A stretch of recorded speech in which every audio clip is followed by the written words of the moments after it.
Yes, people. Welcome to Never a Foul. You know what it is, man. Arsenal 2, Tottenham 2. And why else would I not have another Spurs fan on for the Monday other than Joe? Because Joe wanted to run away because his beloved Leeds. You know, all about Leeds these days, isn't it? But other than that, joined by Mr. Perchy. If people don't know him, this is his first time on the channel. Big up himself. His channel's in the description. Vibrant guy, I would say. Talks sense. He's not shameless. I don't know how he's going to react to Potts. Potts is just going to keep it 100 as always. Some of you don't like it. Get used to it. And then obviously Mo to run whatever he wants to run, whether it's a Mo gender. But Mo's kind of tired right now. You can tell. He hasn't even had his coffee. Look at his eyes. Damn. Yeah, I'm a little bit tired. Before anyone gets into this, first thing you need to do, if you haven't subscribed, it'd be great to get a new subscriber out there. And if you haven't liked the video, just please stop there what you're doing and then, you know, smash the like button. And big up to a new member already, RSTHFC. Maybe that's one of Perchy's lot, but big up yourself for becoming a member. Thanks for the support. What you guys saying, man? Dan, why are you not smiling, man? Yeah, drink that water, boy. You let me down, bro. I'm just having let us down. Let us down. You made us look wrong. You made us look like idiots. Arsenal made us look like we don't know football, bro. Man, don't ever bet on Arsenal, man. Don't even be saying that, Mo. I'm saying, don't even be betting, bro. I have people coming for me saying, you don't know football. You said we'll win 3-1. I'm like, I'm now on the pitch. Mate. Yeah, listen, it was poor, man. I can't even lie to you. I thought it was a fair result. I didn't feel like Arsenal had enough. And I've been saying for most of this season, the reason we won't win the league is because our squad isn't strong enough. And we've got 6 injuries in 6 games. And funny enough, our squad isn't strong enough. And everyone told me it was, that we've strengthened. This summer was great. 8s, 9s out of 10 windows, all this crap I'm hearing. And I think you'll see over the coming weeks now that our squad is not strong enough. Having said that, I've heard quite a lot of Arsenal fans all, you know, going a bit mental about Tottenham and saying Tottenham are celebrating a draw. And facts, Tottenham celebrate draws. Not all Tottenham fans, but some Tottenham fans do celebrate draws, right? But actually, Tottenham looked pretty good, I thought. I wanted James Maddison. Who knew? Who knew he's better than Kai Havertz? Me. I thought he was superb. I thought he was the best player on the pitch. I thought he ran the show. And for me, if they keep him fit with 1 game a week, they've got a chance of Champions League football. I said that when I started watching Tottenham under Postecoglou. I hate the fact that I actually quite like Postecoglou as well. Can't stand Tottenham Hotspur, but I actually quite like everything about him. I quite like the way that he comes across. I like them in the media. I like the way that he was superb and class in that fans forum thing that he did with that young lad. Shame, really, because I can't stand the club. But looks like they've got a good man there. Listen, in all seriousness, I do think Tottenham can get Champions League this season, playing 1 game a week if they keep their players fit. The minute Declan Rice got injured and came off, just Bissouma destroyed everybody. Our midfield was totally lost. Without Partey and without Rice, with Jorginho and Kai Havertz in middle, yeah, that ain't gonna work, man. That's not gonna work moving forward. So we've got some problems. We need them players back. I'm hearing reports today that Partey and Rice, Trossard and Martinelli are probably going to be back for the Man City game. That's really, really good news if that's the case, because we need them ASAP. So that means we just got to get past Brentford and Bournemouth with this squad and then see what happens when we get our players back. But as for Arsenal and Spurs yesterday, I don't think either team deserved to come off the pitch losing. And I don't think either team can say if they would have won the game, yeah, that was fully deserved. Jesus had a chance. Raya made a great save. There's chances for both ends. And for me, I would suggest that we just move on from this and collect the point and see what Tottenham and Arsenal are like in the coming weeks, because I don't think there was any complaints really either side yesterday from a draw. That's just my opinion, though. Perchy may disagree. Perchy, you said that you celebrate draws, but I was told yesterday by Mr. Sean himself, who was at the ground, that all 3,000 that went there were annoyed at the draw. They thought they should go all 3 points. And even then, you said, I can't believe that. Like, why was that a draw? They had the better chances, or they had the better momentum, or something like that. We say, man, you must be over the moon slightly. No, I think in context, affairs probably the right result. I think there was good chances either end. I think Spurs could have nicked it. I think we had probably the better chances in the game, and especially in the second half. When you look at even at 1-0 win, and Arsenal went 1-0 up. I mean, Brennan Johnson probably should. I mean, it's a great save by Ryan, but Johnson's probably got to do better. Richarlison could have nicked it in the death. I think when we say Spurs fans celebrate draws, do you know what it is? I think it's more of a get back at Arsenal fans, because Arsenal fans came out with all this chest all week. I'm hearing it on everyone: 5-1s, 5-2s, 4-0s, 4-1s, and everyone was saying, no, we're going to play some good football. Everyone, I kept hearing, oh well, you play like Ange wants. We're going to absolutely batter you at our place. And I think we stood up to that, and we actually looked really good. I could argue the first 35 minutes into it, Arsenal were the better team, and a lot of their chances came from a lot of Spurs mistakes. I think we made a ton of mistakes of it. We looked very nervous in the first half hour, but as soon as we went 1-0 down, we kind of galvanised as a team. I think that was the best way to describe it. We galvanised and actually went, you know what? And we started playing our football. Maddison, I thought, was absolutely incredible. When I kept hearing from fans saying, oh, he doesn't work hard, showed that yesterday. He worked his absolute backside off the whole game, really, chasing it. And when he came off, we looked a different team. When him and Son came off, we looked a totally different team. I mean, it showed the golfing class. When you're bringing in Højbjerg on and Richarlison on, the golfing class was just massive there. And I think that allowed Arsenal to get back into the game. But yeah, no, Spurs fans were cheering when they saw it at 10 minutes of added time. Both sets of fans were cheering at 10 minutes added time. I think it kind of demonstrated the game, really, that either team thought they could have won the game, right? And I was very proud of my lot playing yesterday, because you know what it is I've watched Tottenham at the Emirates enough times to go, we go 1-0 down, we roll over, we lose 3-0, we'll move on with the day. We look at the post-mortem after the game. One thing we didn't do is we didn't give up. And you could even have accepted, gone, do you know what? We've got 2 minutes of added time left to go. Let's be a little bit conservative here. Let's not rush it. We were still bombing people up on the pitch with 2 minutes to go. And you could argue we could have gone down the other end and Arsenal going to win the game. And you go, why have you done that? It's a good point going to win at the Emirates. We don't win there. We very rarely get results. So you could have easily argued, well, yeah, but we didn't. And we said, no, this is the way we're going to play football. Win, lose or draw, we'll play this way. And do you know what? It's the first time I've come out of there and gone, do you know what? We probably could have won the game. I think the draw was the fair result, as I mentioned earlier, but I think there was ample opportunities for us to win the game. I think the problem is, though, Perch, as well, in the Arsenal fan base, is there's a certain section that think we're going to go blow teams away 5-1, 5-2, 6-1s. I did predict an Arsenal win because I did feel that we would have enough for you after seeing us on the Wednesday night. But I didn't go with this crazy prediction of like smashing you and battering you, because I just didn't think that was going to happen. But at the same time, there's the Tottenham fan base that seem to not be able to work out where they're at. And the reason I say that, I'll explain what that means. I hear so many of them with your ownership and Levy out. And only 2-3 weeks ago, it was like, they need to get the hell out. I can't stand them. They're not taking us anywhere. Now, oh, look at this football. Look at where we're at. This is brilliant. So what one is it? Do you like the ownership and what he's done with the appointment of Ange, or do you think he needs to go and get the hell out? This is what I don't quite get with Tottenham fans. I don't think they can make their mind up. Wait, whoa. What about your fan base? One day you want to Kroenke out, and then the next you want him in. So it's not the same process. Did I mention Arsenal's fan base with that bit, though? Did I mention that was wrong? You're going for Spurs' fan base about Levy and that. But I come from my own fan base as well. You know I do. But this is exactly the same over at Tottenham. Tottenham are no different to us. Kroenke in, Kroenke out. Arteta in, Arteta out. Spurs are exactly the same with Levy and co. I don't know whether they want him in or out. 1 second they think, oh, he's got to go. We're not going anywhere with him. Next minute, wow, I think we could get third here with Ange Postecoglou. Well, Daniel Levy, well done then. Well done. That's got nothing to do with ownership. I think just because it's going well on the pitch doesn't mean that they're happy with the ownership. A man's getting the best out of his current play.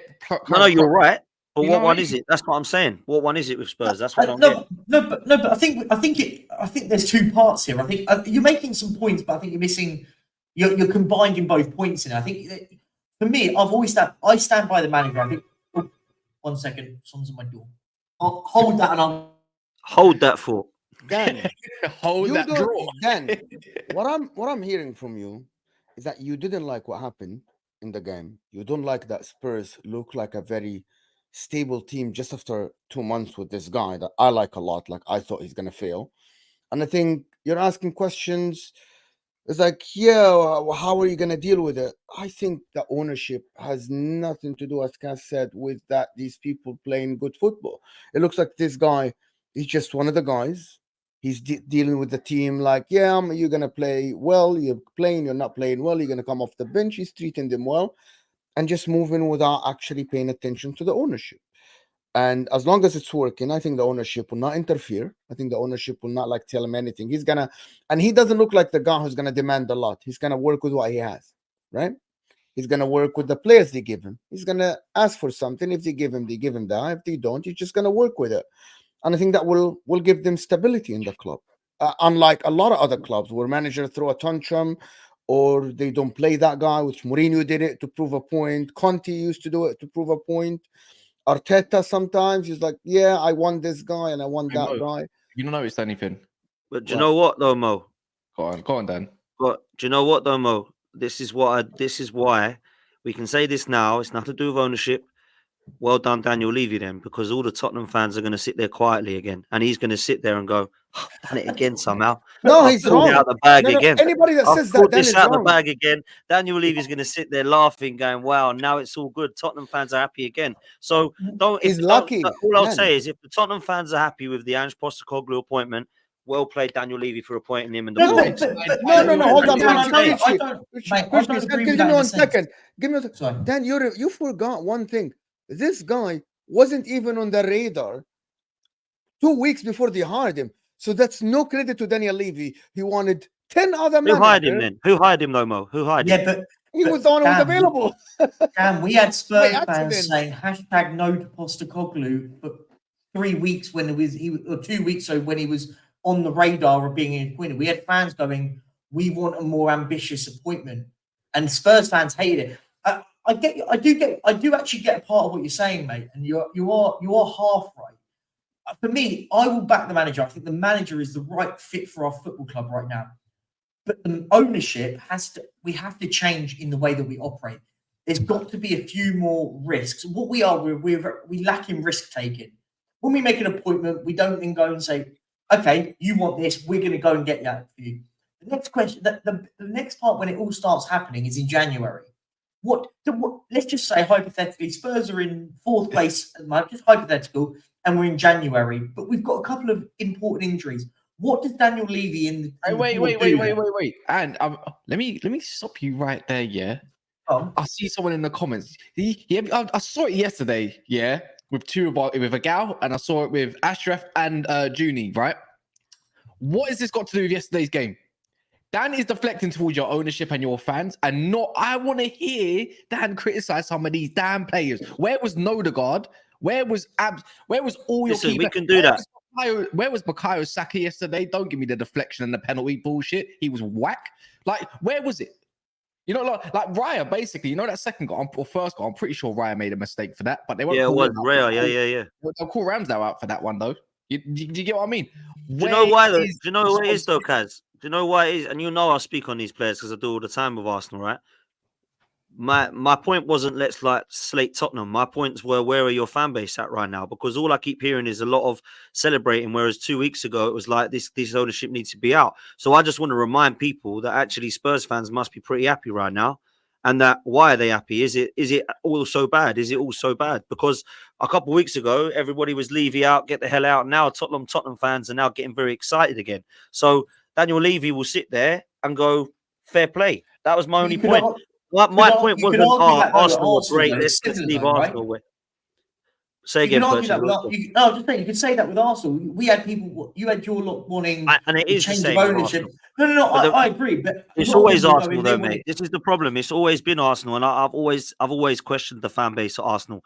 Spurs are no Mhm. different, no man. Spurs No, are no I different. agree. I agree. The Cronky I agree. in, the Cronky out is exactly the same as the Levy in and the Levy out. Yeah, and they Right, recognize I agree. right. And themselves. let's talk about That yesterday. was my point, man. Let's talk about yesterday's game, man. Who's holding corn? Listen, there's a lot of Arsenal players that didn't turn up yesterday. I'd say Saliba turned up. Then I'm struggling.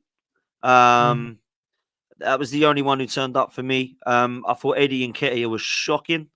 I thought Gabriel Should have been Jesus sent off as well. should have been sent off. I don't know what he's doing. I watched that live. It was right by me Really? as well. Like it was around my Really? head. Yeah, man. but I was like, The I tackle watched on it again. Ricardo That was disgusting. definitely a red. It could Is have it broken Shocking. his on leg. the keeper? Yeah. on the keeper, If, yeah. if he catches a If his standing leg's leg, there, he breaks his leg. He breaks breaks his his leg. leg It's in a half. standing leg. That snaps It's his leg in half. disgusting. 100%. Listen, for me, that was poor, but Eddie was just poor all game. Arteta got that completely wrong. If I'm Reece Nelson and Smith Rowe, I'm knocking on his door. Like, why am I here? Do I need to find another club? Because if you're putting a Jesus on the left ahead of me now, that means Smith Rowe is behind Martinelli, Trossard, Jesus, Saka, Fabio Vieira, and Havertz. Like, come on, what's happening here? Like Smith Rowe and Reece Nelson, you get this guy to sign a new contract. You don't play him when both of your left wingers are out. It's poor, man. Subs were poor. I thought he got it completely wrong in midfield. I mean, I said we didn't do enough in the summer in midfield. We brought Declan Rice and thought that was it. We actually just replaced Rice with Xhaka. That's all we did. Now Rice is now out. What happens? We've got Jorginho and Havertz. Good luck. Good luck playing them two in the middle because that ain't going to work, right? Right. So it's poor, man. It was poor yesterday. And, Gabriel and Saliba are the only two I can look at and go fair play. I didn't think Raya looked convincing. I didn't think Ben White had a good game. I thought Saka was okay. I mean, he tried to create. He did create a couple. Both of our goals come from him. I think he gets a lot of criticism, if I'm honest. I've said that on here before. I don't really understand why Saka's the guy we're going for. There's a lot more worse than him on the pitch. Ødegaard disappeared after the first half hour. Madison. Fucking Say hell. again, bro. It's another big game. He disappears in. He seems to go big. This is the problem with Ødegaard sometimes, man. This is a problem with Ødegaard sometimes. He can be poor in big games. But listen, man, I haven't seen us play well this season. I'm just going to put it out there in the league. I don't think Madison had the most phenomenal game in the world, but when the moments mattered, that's where your big game player shot. This is where I thought he was good, man. I thought he was quality. I can't lie. I thought he got quite hard work. He was getting doubled up on a lot, I thought, but he's a hard work. He proved me wrong yesterday, right? And even with that knee, he still tried to cut. Mate, that's a warrior right there. I thought, you know what? Fair play, man. This is Madison in a better team. I can't. Why didn't he get snapped up 2 years ago? But I looked towards that and I said, Spurs have got themselves a real gem. That guy is the Harry Kane real replacement because he's making a front line like that tick. Oh my word! What happens when they get a proper striker? What happens when they get a proper winger as well? I thought Kulusevski could have been a little bit better yesterday. He's one that, but again, he made the vital passes when it mattered. That midfield of yours is special. I'm not the biggest fan of Papasar at the moment. I thought maybe he had a poor game. He weren't great yesterday. He worked hard, but he made a lot of mistakes. He worked hard. That's what gets him out of that little bit. But the thing is, Basuma was there covering. Madison was there covering. Basuma was quality, man. Basuma was special player. I think you're your centre mid striker and maybe a winger away and potentially, obviously, depth. Because I think your back line's sweet anyways from being a really, really good team in Europe personally. And I know it's only been 6 games, but flipping out, that makes me jealous of my own team thinking, how the fuck's it taken 10 arc this long and I still don't see football? But I'm seeing a guy play with flipping Romero at the back and balling out. But we got Varane. Come on, man. I thought you got to remember in midfield, we've got Bentancur to come back. He's still coming back from his injury. He'll be back in a couple of months or so. So it adds a little bit of extra something slightly different in midfield. Obviously, after an ACL, you don't really know how players are. Some players don't get back to any level after an ACL. So we can only wait and find out on that. I think. Do you know the one player that hasn't really been spoken about yet, and the one that deserves a lot of credit? Van der Ven. Van der Ven, mate. So I thought Liverpool fans about him. Him and Saliba were in a combination of two. Oh, when we hear about combo back lines and 2-11s, and everyone puts in Romero, Spurs on.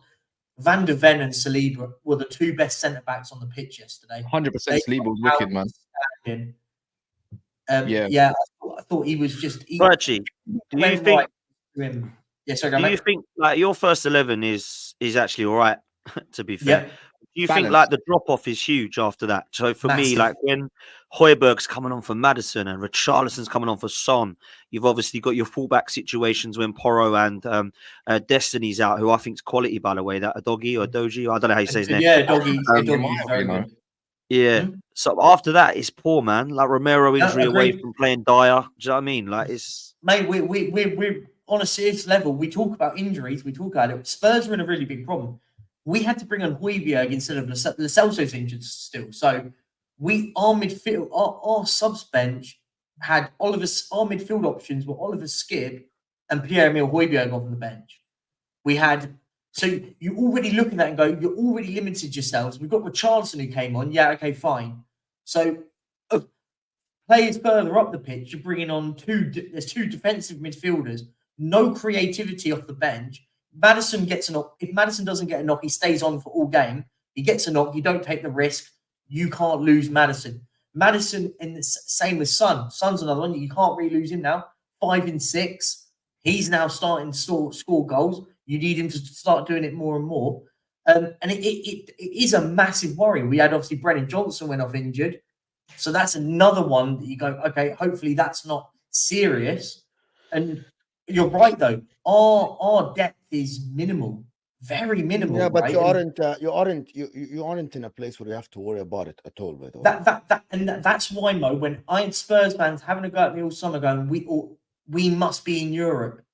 No, we not with this squad right now. And even the manager came out and said that. He said, listen, if we were in the Champions League, because obviously when he had the forum, he said, if we were in the Champions League right now, we'd be in trouble because we haven't got a big enough squad of quality. We have a massive squad, but there's a lot of rubbish that we need to get rid of. And I said that takes time, right? That's not going to happen over one summer. That could take 2 years because these players are on 200 grand a week and they don't want to go anywhere. They just sit back and go, pay me 200 grand a week and you can figure out what we do with me.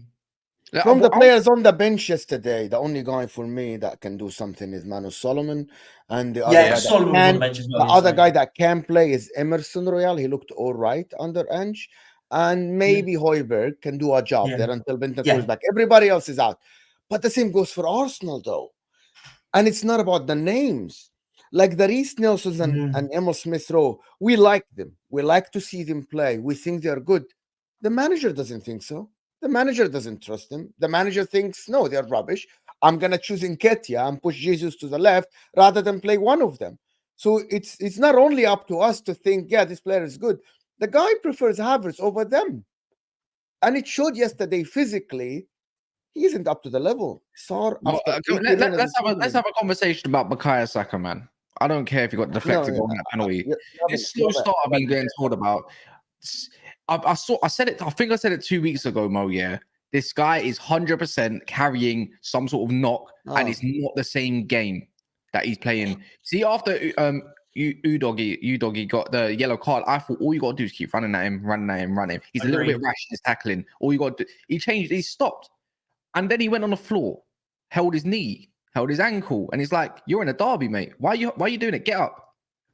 I'm telling you now, he pocketed him in the second half, and this is not the first thing. I just feel like after 86 consecutive Premier League games starting on the bounce as a young kid, right? Don't get me wrong. This is where it comes down to what you said, Potts. Trust, depth. Because he don't look the same at this moment of time. Yes, he's getting his GA, which is, but if we're going to go up, but he's still getting a goal, he's still getting assists. Okay, then Rashford and Bruno Fernandes is world class. Because they pay shit and they get a G or an A.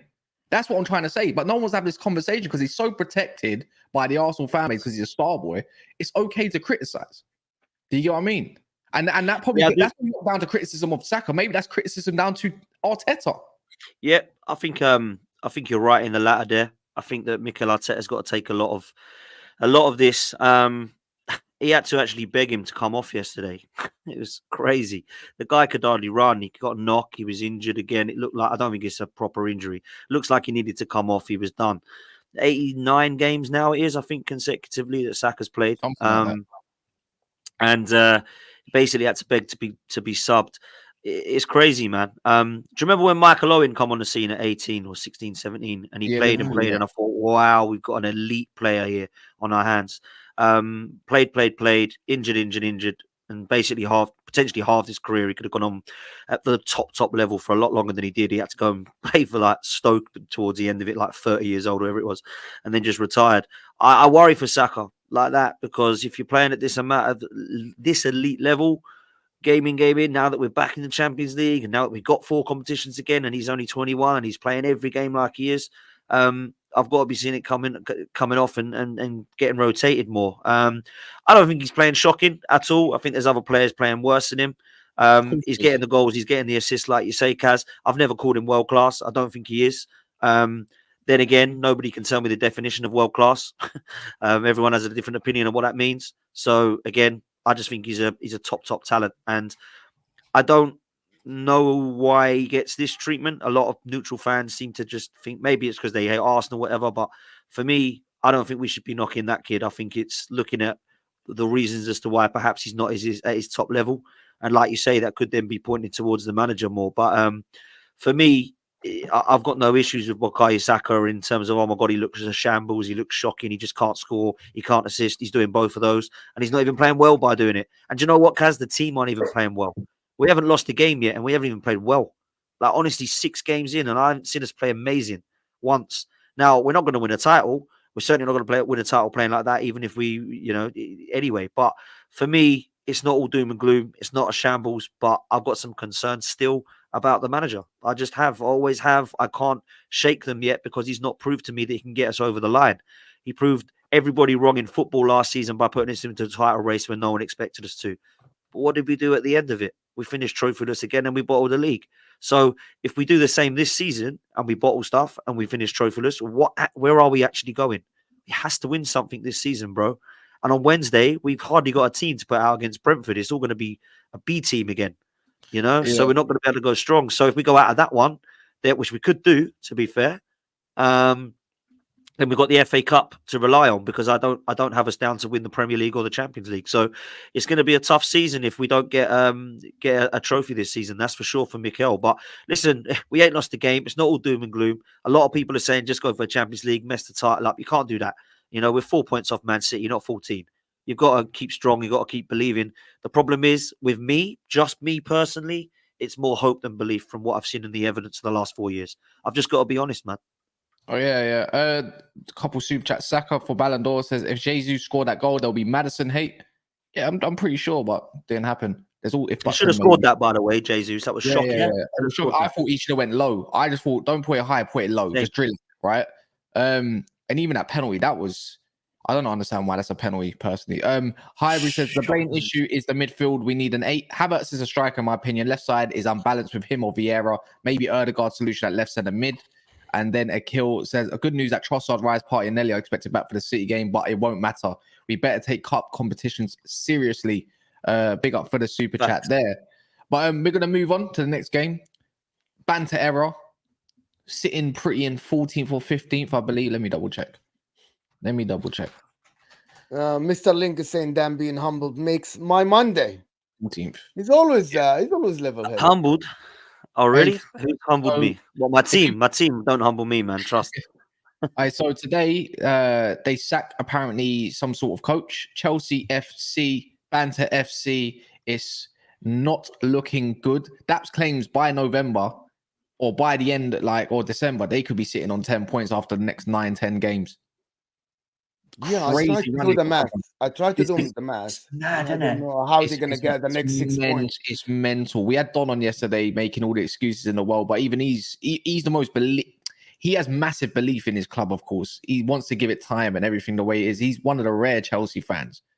But sometimes you got to call a spade, man. Pochettino and Chelsea are just not a good mix of whatever it might be going on there. They lost 1-0 yesterday. Malagusto, red card. Was it a red card? Who knows? The still pictures make it look a lot worse than it actually is, rather than the actual follow through, in my opinion. But at the end of the day, they're still not scoring goals against teams that are capable enough of defending. And Jackson is missing chance after chance. It's not. I don't know what's going on there, but we seem to have the same conversation on this show every week with you, Potts, and obviously Mo and that. What the flip? How does this turn around? I don't think it does turn around very quickly, bro. And I wanted to ask Perch a question because he'll know this from the Spurs and Poch link. People talk about this being a dream match made in heaven, a dream come true. Pochettino with young players. This is perfect for Chelsea. How many of the players that he coached in that Tottenham 11 were 18, 19 or 20? Not many, right? Not many. No, Not like no, not at 7 or all. 8. No. So I don't see where this comes from, that he's unbelievable at coaching young players. I've got no evidence to suggest other than Dele Alli at 20 and Harry Kane at 22, I think, when he come on the scene. Yeah. Everybody else was in their mid-20s to come into their 30s, like Toby Alderweireld, Dembele, Christian Eriksen. I don't think he was Christian too Eriksen was old, but he 22. was Eriksen 22. was Okay, 22. so there's the third one. You've got what's his name at the back who was with Alderweireld, Vertonghen. Yeah. How Danny many of Rose, these players? Newcastle.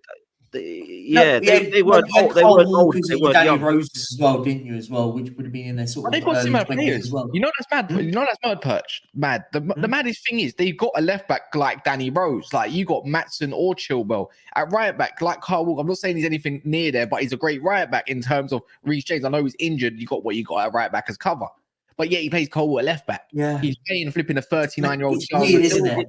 Gallagher is It's playing in beautiful a to see, damn man. pivot. Gallagher the But pivot. it's- Oh my Yeah, god. but the thing is with Pochettino and Chelsea, and I was on a show last week about it, and I was talking about this. I said, but what did Pochettino do when he was at Tottenham? The first thing he did when he came in, he cut the team in half. You're gone, you're gone, you're gone, you're gone. And in the space of a year, got rid of half the squad and went, I want to manage a small squad. I want a group of players that will be my squad that we will galvanize together, and then we'll buy one or two here and there and bring them in. He's got a massive squad at Chelsea. Massive. And the one thing I will say, and this is not me defending Pochettino, because I don't think he's the big manager that a lot of fans and a lot of Spurs fans thought he was. I think he's a very okay manager. He's a good manager with no expectation. You go to teams like PSG and Chelsea, there's expectation now there. They're big football clubs that expect to win. He's not that sort of manager. He's the manager that you put in a Brighton, just hypothetical, and then he gets them into the Champions League for argument's sake, and you go, wow, what a good manager. But the one thing I will give him a bit of due on is he can't be the one signing these players. He can't be the one going, I want Enzo, I want this, I want that, because it doesn't make sense, because he doesn't know what to do with them. You know that when a manager, you know how a manager has control when you go, okay, they're bringing in that player because you know he's going to be, like use Postecoglou. You knew he was brought Maddison in to be his number 10. It's obvious, right? I can't see what he's looking at in these players at Chelsea and gone, okay, I want these. It feels like there's other people buying him players and they've gone, come, he'll give you the toys, you go and figure out what to do. And it's like, that sort of thing. Todd You go, Bowley, man. really Reckless. Reckless. that's what I mean. Todd It's reckless, but the problem is, you're right. I read a stat that I was absolutely flabbergasted by. Chelsea have won one more game of football in 2023 than Ange Postecoglou has in the Premier League. Let that sink in. Let that sink in. Richie, you don't think that Pochettino said, yeah, Jackson, good player, I want him. You don't think that at the end of the transfer market he said, yeah, Cole Palmer, I would love that. You don't think that he said, so I can count about 5 to 6 players that he's taught that any manager would say, yeah, Colwell, Liverpool wanted him. No, I like to keep him. I like to keep the guy. Caicedo, yes, I'd like Caicedo. Lavia, he's injured now. I like Lavia. Dude, there's a lot of players that I don't think Lavia was his signing. I really don't see it. How? Lavia was the last one. It's the quantity for me, Mo. For me, it was the quantity. I don't think he would have gone in and go, I want to buy 17 players. It never felt like that. When he was, I only have the Tottenham link to sort of go or buy. He never came across at Tottenham that he wanted 17 players. I mean, you could argue he was never going to get them at Spurs, but it never felt like that at Tottenham that he wanted loads and loads of players. They don't have that, Pritchie. They don't. That's the thing. People think he does. They have 13 injuries. Actually, he's working with about 13 first teamers. Yeah, that's fair. It is it. And that was for the last 2 months. It's not only like now. I don't care. August. No. I'm not giving him excuses. I'm just telling Pritchie that he isn't working with a big squad. I said it yesterday. People don't believe me. I think this is, as Deji said, I think he wants to get sacked. I think he doesn't like the ownership. Mate, I don't. He doesn't remind me of a guy that wants to get sacked. This is on his reputation at the end of the day since PSG. Like, But people are not blaming him, Cass. People are can't- talking about the you know, ownership. The one thing I'm going to Point. back on with it, right, is his selection is so poor. Exactly. Even as a rival fan looking in, it's like, what are you doing, you absolute donut? You lack goals, but you put Enzo in the 10. Yeah. What? I'm thinking even along the lines, your back line's fine, but you're playing, all your attack comes down the right-hand side. I don't think Palmer's a 10, but put him in the 10. He's got some. He's a goal threat at the end of the day. Like, make sure you get enough going forward. Kaz, you've just stopped. You've just hit the nail on the head, bro. Where are the goals coming from? And I said this right at the start. When the window's shut, it's fine. You can have, no, he's injured. You can have Fofana and Thiago Silva and Badiashile and Colwell. You can have Reece James. You can have Ben Chilwell. You can have Caicedo, Enzo, and Lavia if you want. But who the hell have you got up top? Nicholas Jackson. He's not going to score you more than 10 goals tops, and that's on a good season. You know what they should have Yeah, done? you've got Mudryk, you've got Sterling, you've got Madueke, you've got Chukwuemeka. Yes, and Kunku might come back when he's fit and get on the score sheet. But where are the goals coming from to put Chelsea into a Champions League position? I don't see it, Kat. I don't see it. See, I look at the 150 million pounds of Caicedo. I do not think a centre mid or a defensive mid should be costing 150 million in this day. I'm sorry, Declan Rice, whatever it is, he's English. I'll give that a buy because he's English. But 115 on that, when I'm thinking, go get experience. Palhinha's there. That's 80 million. He would have went there easy, right? I would have thought if you're going to spend big bucks, go and get Osimhen or something like that. Go get Vlahovic. Yeah.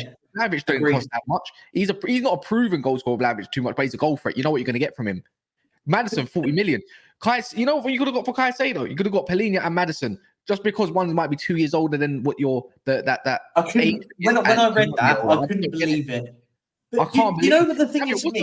What's the point of Lavia when you got Andre Santos? He's been in the game for a year. Andre Santos, I'm not saying he's as good as Lavia or he's going to be anything great, but I saw promise in preseason. Yeah. Why do you need a similar profile? This is what I think. This ain't down to Poch, by the way, more time. This just comes down to the delusional board. Crazy recruitment. But do you know what?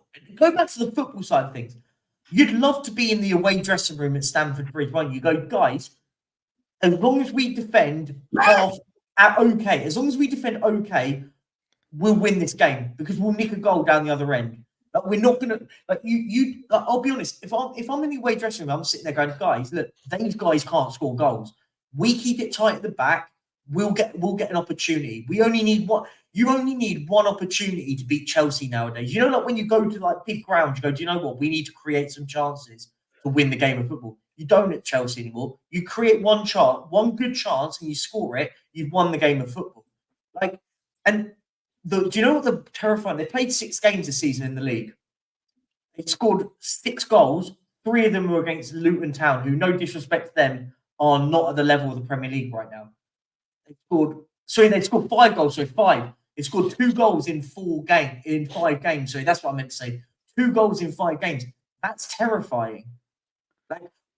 If you're a fan of Chelsea, you're sitting there going, where are we getting goals anymore? We're not scoring goals against teams in the bottom half. Look at the fixtures they've had. You look at it and go, you'd expect them to be on 10 points. I think that even if they're a poor run on 10 points, right?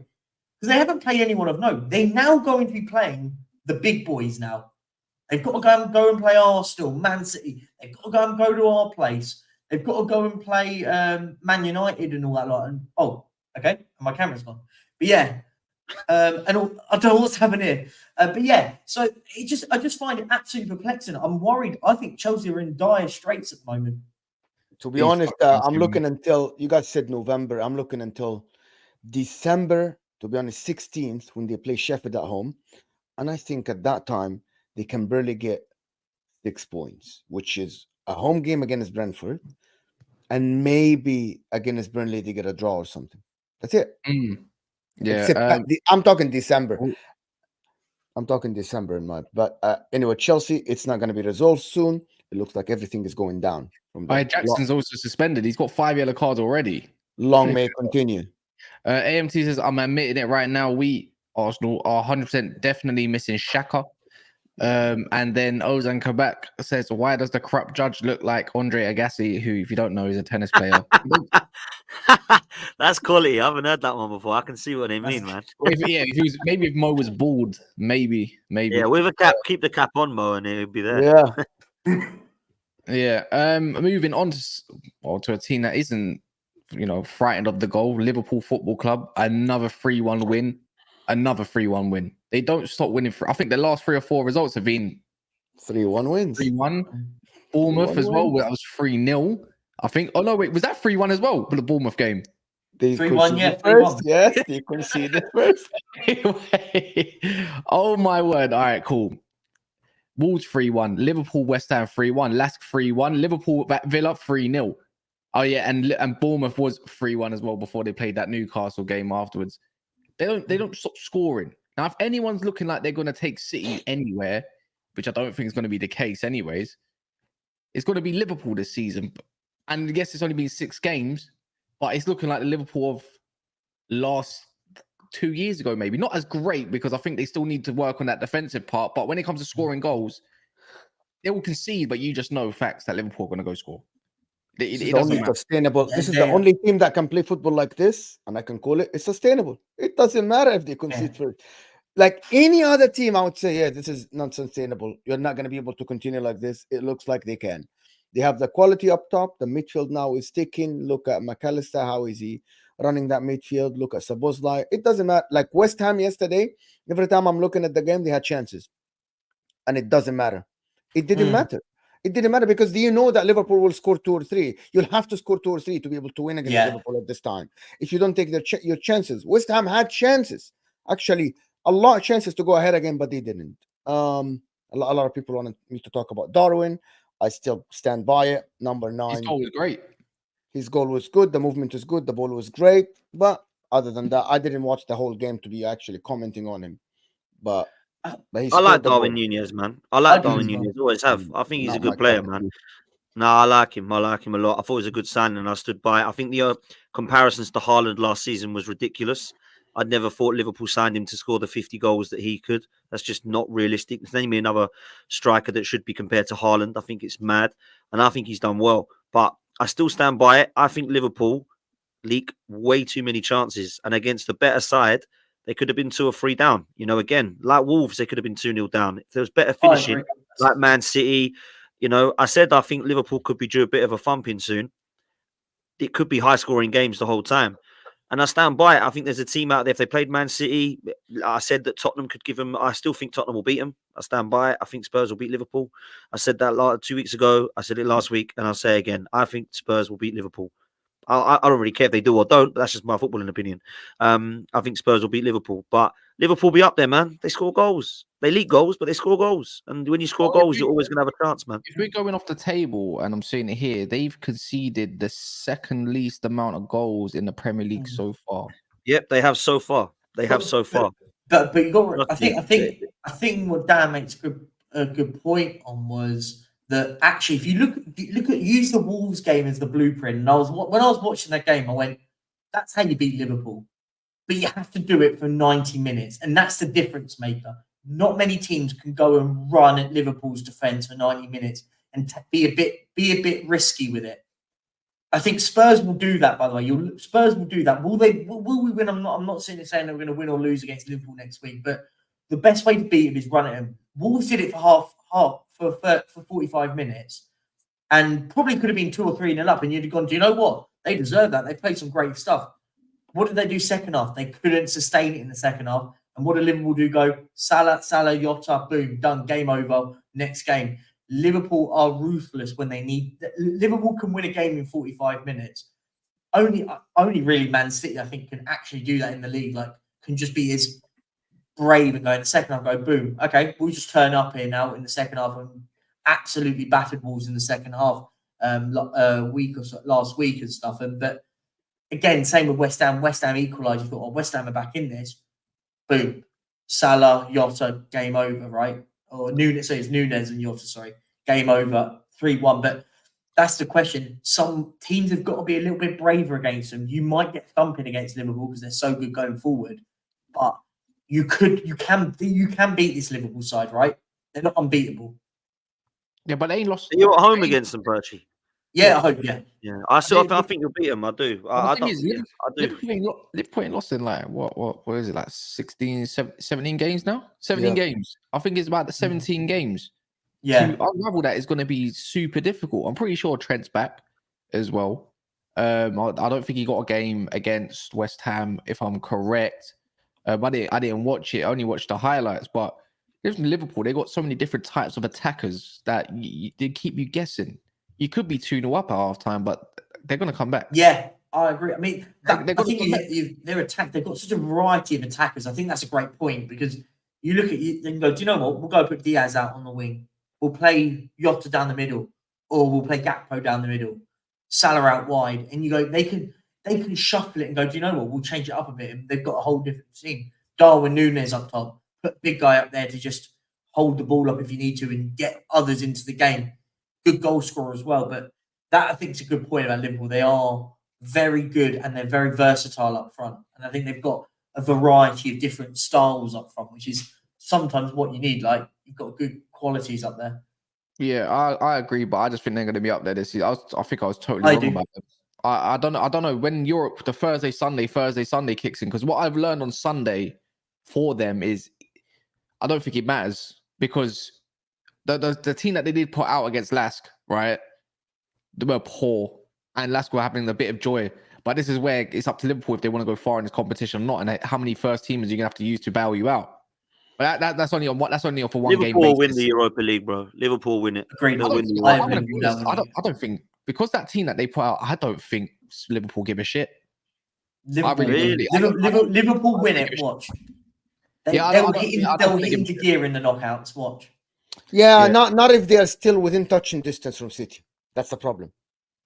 I think they will. Liverpool in Europe are a different breed. I think their fans will expect, regardless of what they think about the Premier League and they can win it. Liverpool's bread and butter is always Europe, whether it's the Champions League or the Europa League. They go and win in Europe. Like that's just what Liverpool are synonymous for. European nights under the lights at Anfield. It's imperative, right? And I think they will. I think once it gets those knockout stages, you'll start seeing more of the Salahs playing and stuff. The stronger players start coming in, and they'll walk it. That Europa League, they're the best team in it. I think they're going to reinforce in January as well. I'll be honest. They go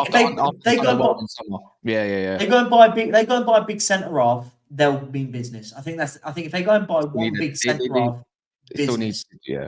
You know who needs to fix up? A team that got dominated by fucking Burnley. Still won, don't get me wrong. They got the result. Get your clean sheet. Have your Johnny Evans around and all that shit. But you still got dominant. Burnley had a lot of possession. They hit the post, but other than that, they didn't do much of it. Don't get me wrong. It's not sustainable for Vincent Kompany, I don't think, either, to play like this way without getting a proper result. But we're talking about Manchester United, not a fucking Burnley. And I'm hearing excuses by Man United fans, left, right, and centre. Oh, but it's about the result. He went back to parking a bus against Burnley, parking the bus. I don't care if you got bare 13 players, mate. You're telling me big Bruno Fernandes and Rashford can't have a decent game. Højlund was starving, bro. I think Højlund had like 3 chances that whole game. I think he could have got one from the low cross. Maybe he could have done better. I think Rashford must have crossed it into him, and there was one way he turned the shot. I would call it a half chance. The brother's starving. And then you look at Casemiro is finished. He's finished. This is Firmino 2.0. He's finished. I don't know what else. Like I'm thinking about this game. And I could say, yeah, this player is going to come back. We need a first phase player. Amrabat might come in. Mate, the guy that we got on loan is potentially injured now. So the guy that covered the left back of the other left back is potentially injured. Guess who's going to play there? Dalot's going to go left back potentially, and Amrabat. The guy I want in the middle of the field, where's he going to play? He's going to play right back. It's going to be Thomas Partey right back situation all over again. You might get some control. Don't get me wrong. You might get some control. Put him right back, invert him, let him play his football, let him receive the ball. You're not got another right back coming through, Kaz. You're not got anyone. Yeah, we got but he's too young. Right. He's too young. All our left backs are finished. I don't know what the situation with Reguilon, but he's had a good. Mate, Perchy, mate, he would be. I think he'd have been good for you as Keep understudy him. this season. Honestly, he's In this awful. system, he would have been Like, wicked for you. You're having Spurs first season syndrome under him. He had a good start to us, and after that, he's awful. Like, listen, do you know what? I'm one of these. All of the players that we've got out on loan, I want them to have a good season because it's more opportunities for these clubs to buy our absolute rubbish. And Ndombele, please go and do amazing Galatasaray so we can sell you. Reguilon at Man United. Listen, he suits what Man United do, but listen, trust me, you aren't going any further if you're buying this kid. He's not great. He's only good because he's got a good looking misses. That's literally the only reason why Spurs fans liked him. I don't know what it is, Mo, man, but it's just like I hear it. The players' confidence is gone. It's about getting the results right now, not the foot trying to play us up. That's amazing. But for me, I actually don't think it's all about the results. Like this Man United notion, because the results came I'll tell you why, my opinion. The results came last year. And that was supposed to be the year where, you get the results, get the top 4, get the cup final. And then next year we start embedding like an actual culture in the club, an actual way of playing the football, an actual way where when we recruit, like if I'm talking about a Man United, when a club like second year or third year, you start recruiting towards a culture, towards a style. At this moment, if you go second year again with that, let's get the results only. Okay, so when you recruit next year, okay, so what is it then? What's the culture of the club? Is it youngsters? Is it loanees? Is it position-based football, transition-based football? Is it counter-attacking football? I was waiting this year to see a certain style of play with mistakes, like Ange Postecoglou. I am all right with a player making a mistake as long as I'm seeing the same mistake and it's getting less and less every game. That's not what I'm seeing at Man United. I'm seeing every game is different. That's it. This has the feeling that I see at the moment. This has very similar feelings to this is the second year we had with Conte. This had a very similar feeling where, everyone loved him in the first year because he got us into the Champions League. And the second year, we saw it. It's dull. The football's awful. And we need to get knocked out. You know what? We need to get knocked out tomorrow. See, we're playing Crystal Palace at home. We need to just play the kids and get knocked out. Bro, because we can't handle every competition. We've got like 11 injuries. Don't get me wrong. About 4 of them are coming back, or 5 for the weekend. Don't get me wrong, but they're not matched up. The whole point is get knocked out of that fucking competition. He can't sustain it. And you know what the funny thing is? He might play. Don't give me that. Don't give me that. No. Don't give me that. Your fan base said your season was saved by that trophy, so don't be saying that. No, that trophy there is good for the first season. In a second season, when you want to get the Champions League to sustain the players that you can bring in and everything, and I'm sorry, get rid of that competition. I don't want it. So the way I'm looking at it is just trophy, like this. Man. Tomorrow you're probably going to see Amrabat, Mabry, and you're probably going to see a young kid called Dan. Maybe Dan Gore, Garnacho, Palestri, Martial. I guarantee that's the best football you're going to see under Man United this season. So far, I guarantee the kids are going to be playing better football than the first team, and you're going to look at it and think, "What the fuck is going on there?" We can't sustain it. We can't. The fact that we got loads of injuries is the fact why I say you need to get knocked out of that competition. Try and get knocked out of that competition because we can't sustain it. You got Champions League, you got FA Cup. You got the run of midweek games potentially as well when, January comes up. You can't sustain it, mate. So because there's so many injuries, I've never seen so many injuries for Man United ever in one go, especially in first teamers. You can't do it, mate. Either that or you're going to get sacked. Which one do you want? How many do you have? Like I have 6 injuries exactly? No, we got like 11, bro. Malacia, Mount, Shaw, Mino, Maguire, Wan-Bissaka. More than that. Amrabat's just come back, to be fair. I'm pretty sure who else is there? That's what the rest you said Reguilon's not there. You didn't mention Luke Shaw's not there. Reguilon is injured again. I think someone said it might be in a knock, but I'm not being funny. If you hold your hammy, mate, you're out for at least a couple of weeks. So is what it is. Who else is not? Is there another? Yeah, the one is injured, mate. There's too many injuries. First teamers, it's mental. But I actually think you're going the whole that's scary. That maybe you're gonna go in the whole of like the Arsenals when you go like, we'll win a game, we'll get a result, but then we're not winning again for 2-3 games, and then at the end you'll be fighting for top 4, and if you don't get it, you say, we tried, it didn't work. We'll go again next year. So that's regression. Yes. The thing is, You might have That to hole is strange, by the way, because it sucked Arsenal for about 3 years. 4 years. It's like we're fighting we're trying, it didn't work, we'll go again. That will go again thing is scary for a club that hasn't been at the top for 10 years. You know how I expected to respond against Burnley is exactly the same how Newcastle responded against Sheffield United. 8-0. Trippier got like 3 assists. There was a different goal scorer for every goal. I think there was a different goal scorer for every goal. I'm pretty sure. There was 8 different goal scorers. Yeah. 8 Crazy. goal scorers, bro. That's how you respond. Sheffield United or not. City went there and struggled. You know, they just about got the win. Who else went there? Who else went to Sheffield? Spurs one came back from it's at the end of the game. We beat them last week. They smashed them 8-0. They said, fuck this, 8-0. Bruno Guimaraes gets his new contract, says, you know what, I'm back. That means the team's going to tick. That's what happened. I think even Van Burn got a goal, Mo. Yeah. And Sven Botman. Sven Botman scored as well. I mean, the thing is the one thing I looked at, all jokes aside, I feel for the Sheffield United fans, but there's loyalty in football, and then there's loyalty for fans still sitting there when your team's 8-0 down. You've got to take respect to that. Like, I would have been long gone, but I would have been long gone after when the fifth flies in. 8-0, they're in the port or sitting there. Like, but listen, they're Sheffield United are in trouble, but Newcastle now, after everyone was sort of calling for Eddie Howe's head, going, "Oh, is he good enough?" They're starting to bounce back now and get results. They had a tough start to the season. They're scoring goals for fun, right? Scored 5 against Villa on the opening day. I think they're going to be absolutely fine this season. This guy, you guys in England, and you guys know this guy Higginsbottom or whatever his name is. Higginsbottom, yeah, I do know him. What is this guy doing? What is this guy doing? Is he he speaks out of his ass. On the pitch, he kept telling his players to press high Newcastle after conceding 3 or 4. Oh, dude. This is the difference between the top teams and the teams that go from the.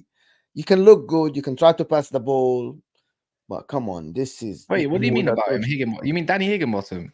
No, Paul Heckingbottom, the Sheffield United boss. Sheffield United manager. I don't know who he is, mate.